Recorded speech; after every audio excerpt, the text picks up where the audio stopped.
అందరికీ నమస్కారం అండి. Welcome to CC media.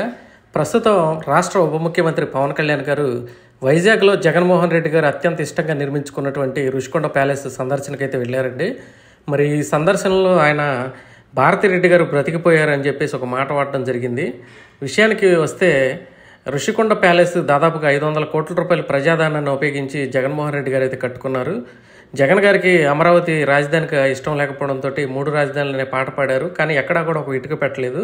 కానీ ఆయన మాత్రం ఉండటానికి రుషికొండలో విలాసవంతమైనటువంటి ప్యాలెస్ని అయితే నిర్మించుకోవడం జరిగిందండి. ఇక వివరాల్లోకి వెళ్తే భారతిరెడ్డి గారు బ్రతికిపోయారని అనడానికి కారణం ఏంటంటే రుషికొండ ప్యాలెస్ మొత్తం నాసిరకంగా నిర్మించారండి. అంతా కాదు, కొంతమేర మాత్రం. ఎందుకు ఆ మాట ఇప్పుడు పవన్ కళ్యాణ్ గారు అక్కడికి వెళ్ళిన తర్వాత లోపల ఉన్నటువంటి నిర్మాణాలు పాడైపోయినవన్నీ చూపిస్తూ ఆయన ఈ మాట అయితే మాట్లాడడం జరిగిందండి. పైన పెట్టినటువంటి సీలింగ్ ఇవన్నీ ఏవైతే ఉన్నాయో అవి మొత్తం పెచ్చులుడి కింద పడి వర్షపు నీరు అయితే కారిపోతున్నటువంటి పరిస్థితి అయితే ఉందండి. సో 500 కోట్ల రూపాయల ప్రజాధనం దుర్వినియోగం అయినా కూడా నిర్మించాల్సినటువంటి వేల సంవత్సరాల పాటు లేదా వందల సంవత్సరాల పాటు చెక్కు చెదరకుండా నిర్మించాల్సిన భవనాలు లోపల నిర్మాణాలు అప్పుడే కింద పడిపోయి వాటి నుంచి వర్షపు నీరు కింద కారిపోతుందంటే ఎలా ఉండుంటాయో మీరు ఒకసారి ఆలోచించండి. సో భారతిరెడ్డి గారిని తీసుకుని వెళ్ళి జగన్మోహన్ రెడ్డి గారు కనుక ఇక్కడే నివాసం కనుక ఉండినట్లయితే ఆ పైనుంచి పడినటువంటి నిర్మాణాలు ఏవైతే ఉన్నాయో పడిపోయినవన్నీ కూడా మీద పడేవి. సో అదంతా కూడా చాలా ఇబ్బంది అయ్యేదని చెప్పేసి వీళ్ళు మాట్లాడడం జరిగింది. సో పవన్ కళ్యాణ్ గారే డైరెక్ట్గా అక్కడ ఏవైతే నిర్మాణాలు పైనుంచి కట్టినటువంటి సీలింగ్స్ కానీ రాడ్లు కానీ అవన్నీ కూడా కింద పడిపోయినవి ఉన్నాయో అవి ఆయనే స్వయంగా చూపిస్తారు, స్వయంగా మాట్లాడతారు. ఇదే వీడియోలో వస్తుందండి, ముందు మీరు ఒకసారి చూడండి. సో జగన్మోహన్ రెడ్డి గారు ప్రజాధనం దుర్వినియోగం మీద పెట్టినటువంటి శ్రద్ధ మరి నిర్మాణాల మీద పెట్టలేదు. అసలు ఈ రుషికొండ ప్యాలెస్ని ఎందుకు ఉపయోగించాలి, ఎలా ఉపయోగించాలి అనేది కూడా ఇప్పటి ప్రభుత్వానికి, కూటమి ప్రభుత్వానికి అంతు చిక్కనటువంటి రహస్యంగానే మిగిలిపోయింది. ఎందుకంటే మరి ఇక్కడ ఏం జరుగుతుందో తెలియదు, దీన్ని దేనికి వాడాలో తెలియదు. దాదాపుగా నెలకి ₹1 కోటి దాకా కరెంటు బిల్లు వస్తుందండి పర్ డే. సుమారుగా ఈ బిల్డింగ్ని రన్ చేయాలంటే ₹5 లక్షల పవర్ బిల్లే అవుతుందంట. మరి చూడండి, పవన్ కళ్యాణ్ గారు లైవ్లో చూపిస్తారు ఇక్కడ. చూడండి, అదిగోండి ఆయన అంటారు, లైట్ ఆన్ చేసి చూడండి, పైన అంతా కూడా సీలింగ్ అవన్నీ ఊడి కింద పడిపోయినాయి చూడండి, పెచ్చులుడిపోయి. సో దీనికి సంబంధించి ఆయన మాట్లాడారు. మరి ఇదంతా కూడా ఎంత దారుణంగా ఉందనేది ఒకసారి అయితే చూడండి. మరి 500 కోట్ల రూపాయలు పెట్టి ఆర్భాటంగా ఏదో నిర్మించేసాం. మరి బాత్రూంలో కమోడ్స్ కానీ, ఇక్కడ వాడినటువంటి లైట్లు కానీ ఇవన్నీ కూడా లక్షల రూపాయలు వెచ్చించారండి.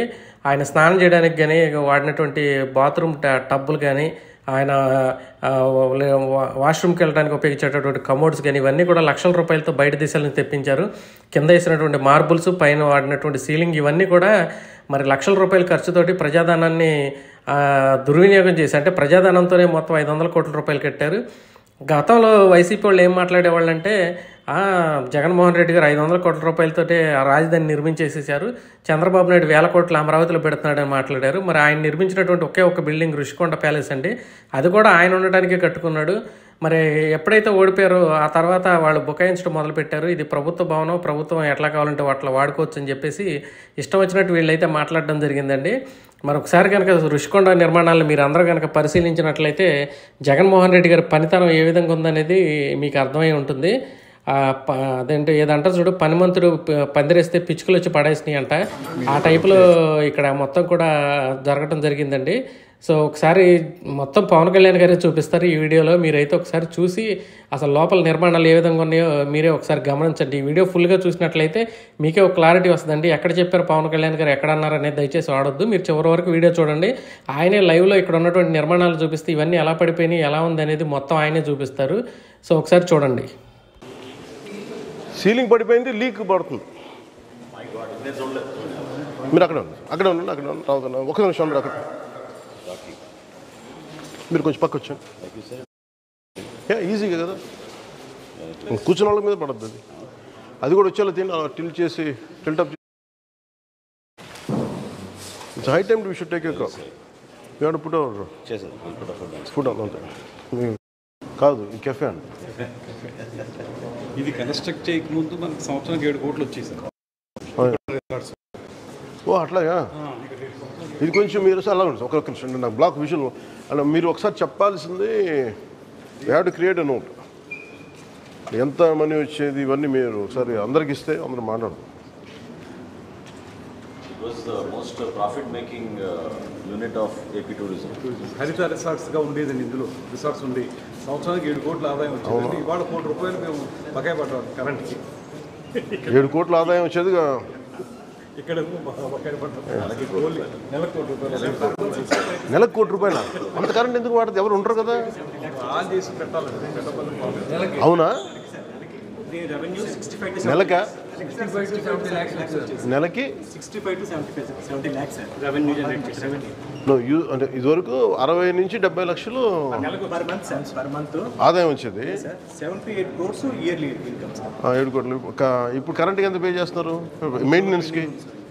మెయింటెనెన్స్ ఇప్పుడు ప్రెజెంట్ ఎవరు కూడా డబ్బులుగా దీని కదా బకాయి పడి అదే అన్నాను. అదే కాదు, అలా కాదు. మనం బకాయి కట్టాల్సిన బకాయి ఎంత నెలకి? మెయింటెనెన్స్ ఏదో ఉంటుంది కదా. పవర్కి ఒకటే 1 crore ఉంది కదా. పవర్కి ఉంది సార్. పవర్ 1 crore కట్టాల్సిందే డబ్బు. ఇది మీరు కొంచెం అసెంబ్లీలో కొంచెం మన పాడేసరి నుంచి మాట 434 plus 29. అంటే ఇదివరకు ఈ చెట్లు అన్నిటితో పాటు మనం అంటే రిసార్ట్స్ ఉండేవి.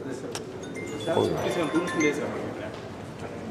మనకి మొత్తం రాష్ట్రంలో టూరిజంకి వచ్చే సిఆర్జెడ్ ఇచ్చిందా? నేషనల్ లెవెల్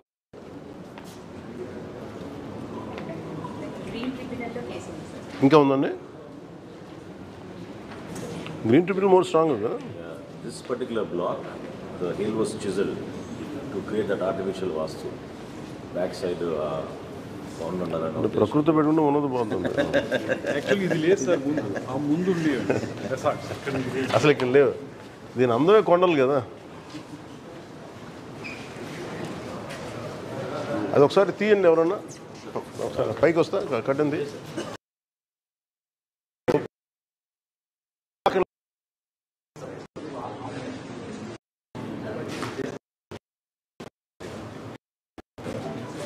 మీరు బిల్డింగ్ మొదటి నుంచి ఉన్నారా? అదే జయ. మీ పేరు? జగదీష్.